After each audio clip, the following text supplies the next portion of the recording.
So I'm back with Camden, and we're going to talk through problem solving, having a problem solving mentality, and how that works along with attitude and what that kind of looks like. So, Camden, you're a great leader, an expert in problem solving because in your life you've run into many of problems, big and small, and they can look like anything. They can be physical problems, emotional problems, mental problems. All of these like problems can manifest themselves in so many different ways in your relationships and whatnot. So, Camden, can you walk me through what a problem solving versus a non-problem solving mentality looks like? Yeah, honestly, I think having a problem-solving mentality is contagious. I think people, when you're surrounded by someone who wants to solve a problem, they look at it as an opportunity, not an unfortunate situation. Yeah, You know, it's totally. contagious. Yeah, that's a good way to put it, and actually a really unique way to put it. Because I mean, tangibly, what that can look like is this person doesn't first one go in and complain that this is Yeah. even a problem, um, or just get really down and negative about the circumstance. I guess we can actually use a real example. Oh, this weekend we were stuck in a TJ Maxx, and we couldn't do anything about it because there were tornado sirens going off, and yeah, this last Saturday, Middle Tennessee had a bunch of tornadoes just roll through the area, and we were doing some holiday shopping, and we were told we need to immediately stop shopping, go to the back of the store, and we were essentially trapped in the TJ Maxx. In the grand scheme of things, it's not a major problem, but it was pretty inconvenient. And some people were pretty upset that they had to stay and hunker down and just be in that scenario. Whereas, some people just made the best of it. We're here, we have to be here for our safety, and so, Yeah. and even we didn't have phone signals, so that was kind of a struggle for people who like to just scroll social media. If you're in a scenario where you can't leave a place and you have nothing to do, we can't even shop. It was like, don't shop, we have to sit down and do nothing. Yeah. So Yeah, I think problems definitely have an inconvenience to it. Yep. Bad things never have good timing. But honestly, I think to have the problem-solving mentality, you first have to understand that this is what distinguishes the good from the great. I think the average will definitely look at a problem and they'll probably complain about it, and they'll look for someone else to solve it Yeah. or find out different ways to solve it. But it's the truth is that the bigger the problems you solve, the better you'll be in your career, the more money you'll eventually get paid. Yeah. Problems are definitely opportunities, and if you have that mindset, it's contagious for people to follow. Yeah. I think it's so easy for us to want to blame and it's easy for us to pick out why a problem came about, who's responsible for it, or who should get the blame for it. Yeah. And I was sitting down with one of my coaches once, and he was talking about that leaders are judged based upon the problems that they solve. And there's this thing called the Peter Principle. Peter Principle is essentially you rise to your highest level of incompetency. In other words, you're going to rise in your job to the level of which the problems you can't solve. Yeah. And so I think it's just so important for us to understand that problems are opportunities for us to develop ourselves and move up within the company. Actually, there's no other way to make yourself valuable but by solving problems. That's the value that you bring to an organization, whether it be a team, whether it be a company you work for, anything you do, even as a parent. One of the biggest things you do on a daily basis is solve problems for your children who maybe can't solve their problems themselves, right? So we are designed to be creatures who solve problems. And we have plenty of examples of people who don't do that. And I'm sure our audience has many friends, acquaintances that they're surrounded by every single day who don't give them the best examples of what a problem-solving mentality looks like. But continuing on the train of thought of careers solving problems, can you think of some examples, Camden, where we have a certain career solving a certain problem, or kind of what does a career and a paycheck have to do with the problems that you solve? Yeah. Yeah, totally. I mean, I think it's pretty common, like, for us to understand the concept of what, like, doctors do, like performing surgery, or trainers do, helping people lose weight or gain a goal with their physique. I think for me, it's easy to see like an athletic director for a university. Like, imagine like all the stories that we've heard on the news of where coaches get inappropriate relationships with student athletes. That's a huge problem because that is representing the university as a whole. And how the athletic director chooses to solve that problem is going to reflect how students feel about participating in athletics at this university, That's absolutely true. Yeah, reputation plays a factor. In the moment you have to problem solve, there's so many factors you have to take into consideration, and reputation is one of them, where it can be really hazy sometimes how you go about solving your problems. But that's why in LEAD we talk so much about personal values. We talk about making sure you're really, really solid on those things, because problems inevitably come up. Yeah. And you need to be very, very grounded Yeah. in order to solve them for yourself properly and for others. Totally. And if you don't have values, then you're not going to have a compass of where you're going to have your decision-making process. Yeah.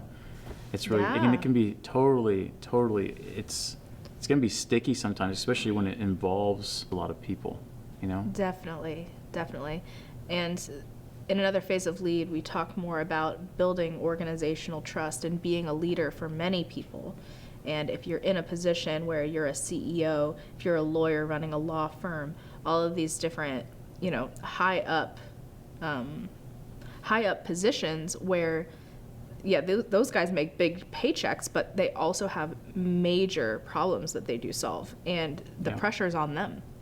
And I know a lot of people want to be CEOs, or they think the entrepreneur life is really cool, and they want to have these big high up jobs. But we talked about sacrifice in another video, and there's so much stress, so much pressure on those people to make the right decision, or else it could be 1,500 people get laid off.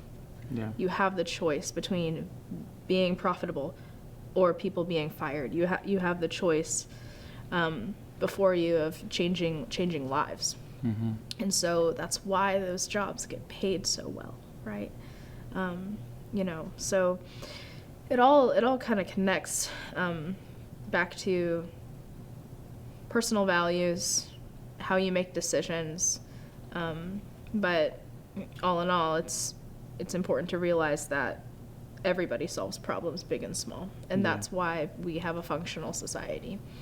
Part of problem solving and being a leader is something that differentiates the non-problem solvers from the problem solvers. Is non-problem solving mentality says we're going to blame others instead of take responsibility.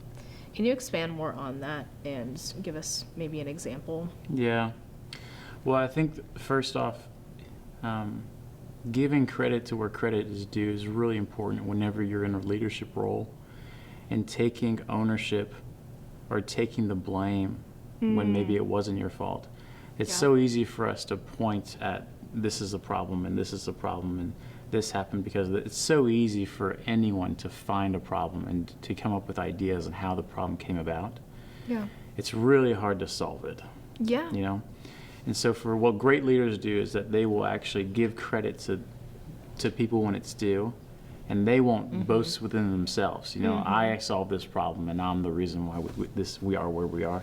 A true leader will be humble, and he'll recognize everyone who's played a role in solving it. And at the same time, on the other side of the coin, he'll actually take ownership of where no one's willing to take the ownership of the problem.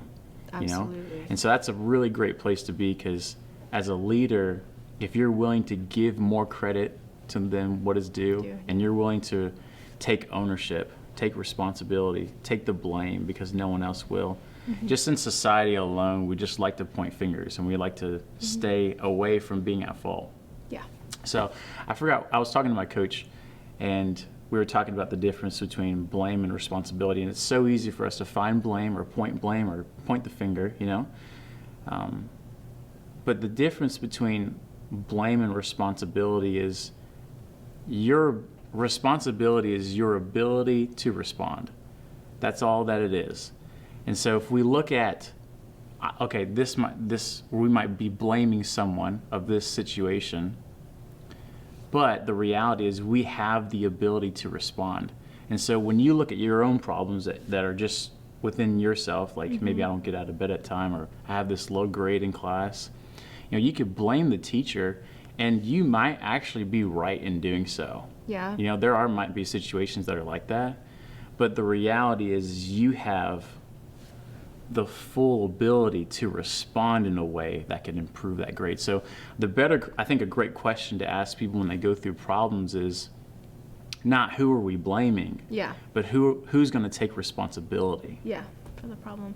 Man, you know, this reminds me, just what you said reminds me so much of like how we can't help how we grow up sometimes. Yeah. You know, whoever might be watching has a family scenario that they're not exactly excited about, or they kind of fall into this, well, I don't know, I wasn't brought up a certain way, and I see that other people have things and I don't, and we get we're so quick to blame, you know, even in our own family scenario, blame our family, blame our circumstance. And it kind of falls into excuses in that way too, something we talk about a little bit here in LEAD, what excuses look like, how they come about. But in this moment, you can choose to be a problem solver. You can choose the mentality of, okay, yeah, these were the cards I dealt.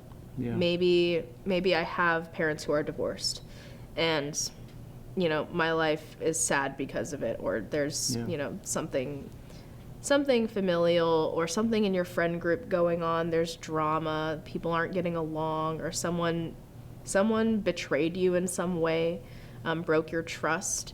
But how you choose to respond to that in that moment, and how you choose to solve that problem and take responsibility, I think that's so important, what you said, to apply to anybody high school age or young adult, that we don't have to be victims of our circumstances.